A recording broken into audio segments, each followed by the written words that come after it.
हर बार जब जैक किसी राक्षस को मारता है तो वह उस राक्षस की कौशल प्राप्त कर सकता है। इस तरह उसकी क्षमताएं और अधिक मजबूत होती जाती हैं। एक दिन जैक एडवेंचरर गिल्ड गया, यह इरादा रखते हुए कि वह लड़ाइयों के दौरान इकट्ठा किए गए उपकरण बेच सके। हालांकि जब गिल्ड की रिसेप्शनिस्ट ने उसका स्तर प्रमाण पत्र देखा तो उसने दृढ़ता से विश्वास किया कि जैक सिर्फ डींग मार रहा था, क्योंकि प्रमाण पत्र ने दिखाया कि उसका स्तर सबसे निचला F रैंक था और उसका पेशा सबसे निम्न स्तर का मूल्यांकन करता था।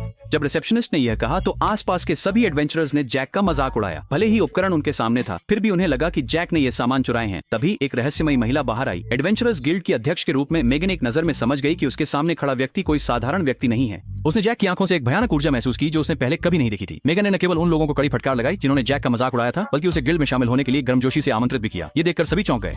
तुम जानते हो, गिल्ड में शामिल होना सभी साहसिकों का सपना होता है। जब रिसेप्शनिस्ट ने वस्तुओं का मूल्यांकन किया तो यह पुष्टि हुई कि जैक द्वारा लाई गई सभी राक्षस सामग्री असली थी। इससे मेगन का विश्वास और मजबूत हुआ। अगले दिन उसने फिर से जैक को ढूंढा और उससे SS रैंक वाले ड्रैगन को मारने के लिए कहा।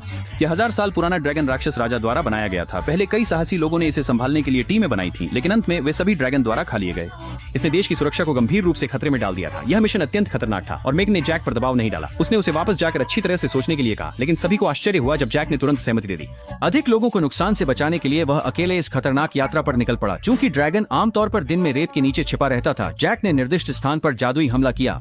जब रेत का तूफान थम गया तो जो ड्रैगन जमीन के नीचे सो रहा था धीरे धीरे बाहर आया। इतने वर्षों से इस प्राचीन ड्रैगन को कभी हराया नहीं गया था। जब उसने देखा कि उसके सामने केवल एक कमजोर इंसान है तो ड्रैगन ने एक व्यंग्यात्मक हंसी छोड़ दी। फिर उसने अपने मुंह से अनगिनत हवा की गोलियां निकाली, लड़ाई को खत्म करने के लिए तैयार। लेकिन बिजली की गति से जैक ने न केवल उन हमलों से बचाव किया जो गोलियों की तरह बरस रहे थे, बल्कि मौके का फायदा उठाकर ड्रैगन का एक हाथ भी काट दिया। इससे ड्रैगन पूरी तरह से क्रोधित हो गया। वह जमीन में घुस गया मौके की तलाश में। जब वह फिर से जमीन से बाहर निकला तो ड्रैगन ने जैक को पूरा निगल लिया। ड्रैगन ने सोचा कि उसने लड़ाई जीत ली है, लेकिन अगले ही पल